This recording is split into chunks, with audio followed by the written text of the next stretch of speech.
Bonjour à tous, j'espère que vous allez super bien et donc on se retrouve aujourd'hui pour une nouvelle vidéo. Donc ce sera la vidéo Manga News. Donc pour ceux qui me rejoignent, le Manga News c'est en quelque sorte une vidéo récapitulative sur les nouvelles séries qui sont parues du coup là au mois d'avril et que je me suis procurée. Donc on va tout de suite commencer avec Touch Me Love, donc le tome numéro 1 de Ai Hibiki aux éditions Soleil Manga.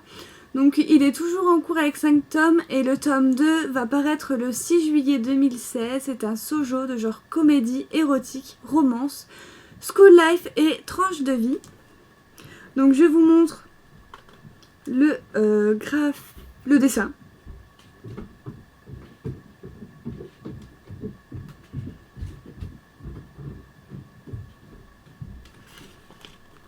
Donc voilà pour le dessin. La couverture.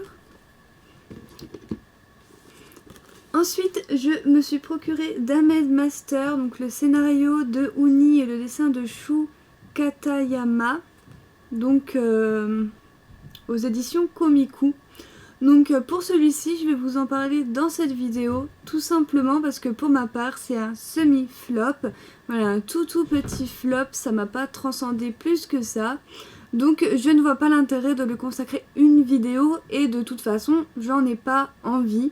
Donc voilà, donc je vais vous en parler là. Donc dans cette histoire, on retrouve Uni, donc qui est un jeune homme intrigué par tout ce qui touche le surnaturel, les événements paranormaux, les légendes urbaines et tout ça.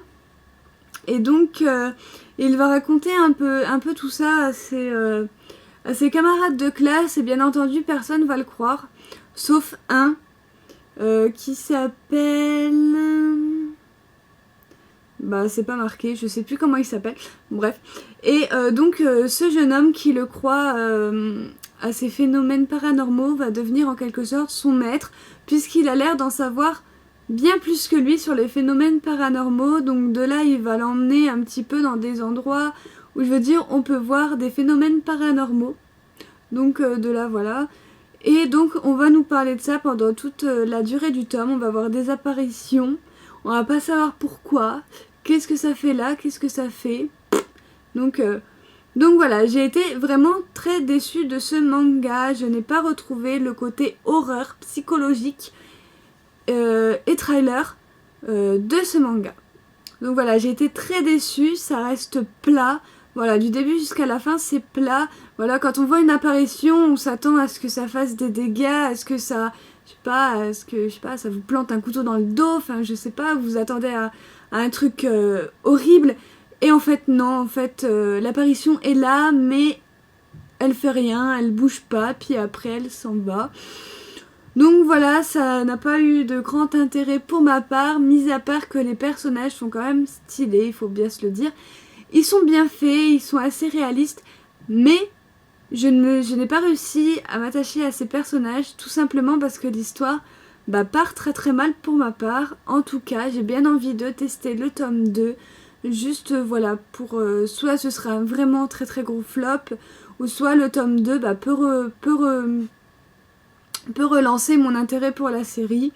Donc voilà, je pense que ce tome 1 est un tome d'introduction, mais un tome 1 plat, où c'est qu'il n'y a pas d'horreur ni de psychologique, et ça m'a déçue.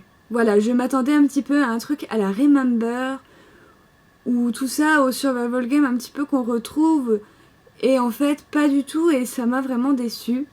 Donc du coup Dame Master il est toujours en cours avec 3 tomes et le tome 2 paraîtra le 7 juillet 2016. C'est un seinen de genre horreur, mystère, psychologique, school life, surnaturel et trailer. Donc voilà, donc pour ma part je ne vous le recommande pas du coup. Donc par contre les illustrations couleurs sont juste super sympas. Donc je vous montre, donc là vous avez tous les personnages qu'on retrouve dans le tome. Donc voilà, et ensuite vous avez les personnages et tout ça, donc voilà, pour faire un avis. Donc voilà.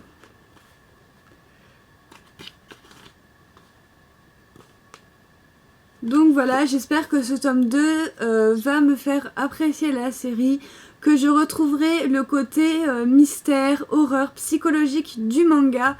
Parce que le tome 1, finalement, il n'y a rien de tout ça et c'est surtout très très plat. Ensuite, je me suis procuré Ugly Princess de Natsumi Heida, donc l'auteur de Switch Girl et de 2 autres one-shots dont j'ai complètement oublié le nom.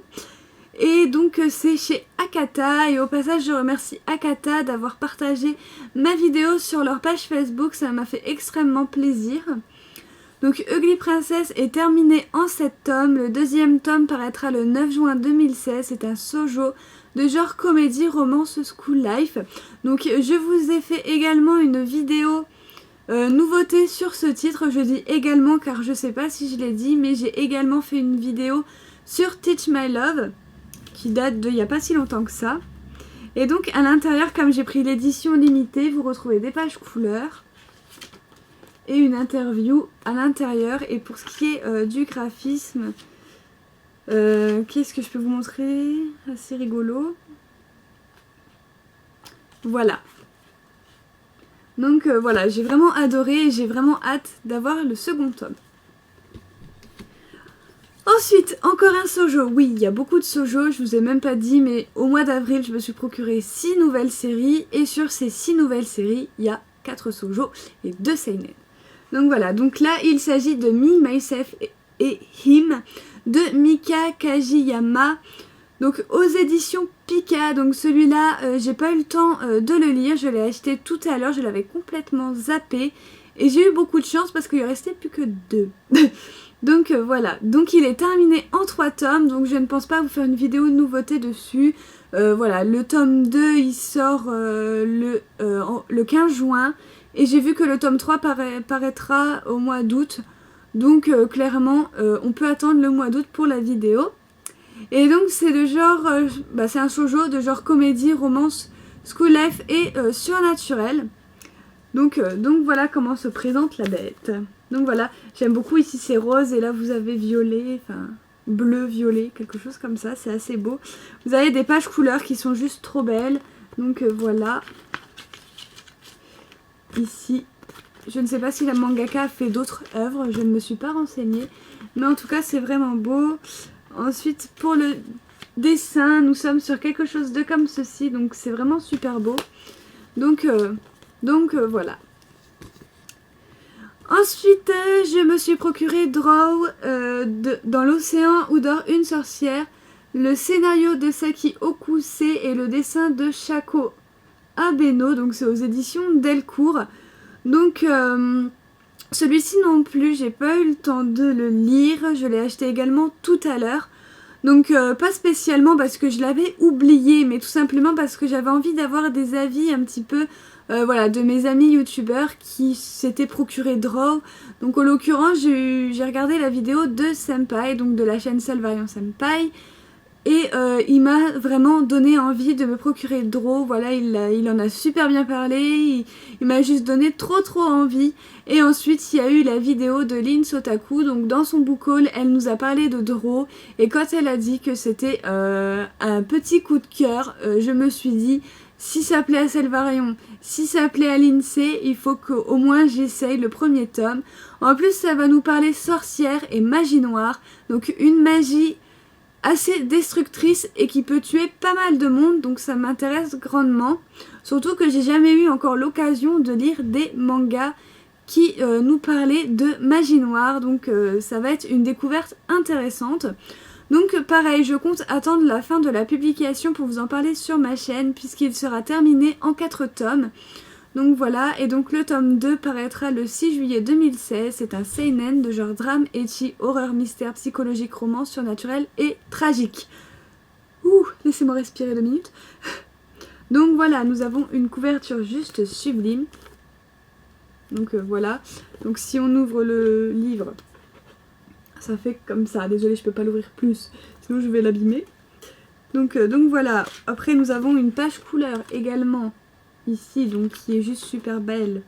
Et donc après pour les dessins, oh un squelette, on est sur quelque chose de comme ceci. Donc le graphisme j'aime beaucoup, donc je pense que ça peut être que du positif pour cette série. Ensuite, je me suis procuré Mask and Noise, c'est de Ryoko Fukuyama, donc c'est également l'auteur qui a fait Monochromes Animals. Donc voilà, on va revenir sur Mask and Noise. Donc il est édité chez Glénat, comme Monochromes Animals, et donc il est toujours en cours avec 9 tomes. Donc sur ma fiche j'ai marqué 8, mais ce matin j'ai vu sur Manga Sanctuary que le 9e tome était sorti au Japon, et la couverture est juste magnifique. Et donc le 2e tome pour chez nous paraîtra le 15 juin 2016. C'est un shoujo de genre drame, musique, romance, school life, donc un titre qui va changer de sa première œuvre, puisque sa première œuvre nous parle d'humains qui ont la capacité de se transformer en animaux, donc en animal, pardon, on va parler français. Et là, ça nous parle de musique, donc ça a l'air d'être des mangas, d'être des séries de la même auteur, mais assez différentes.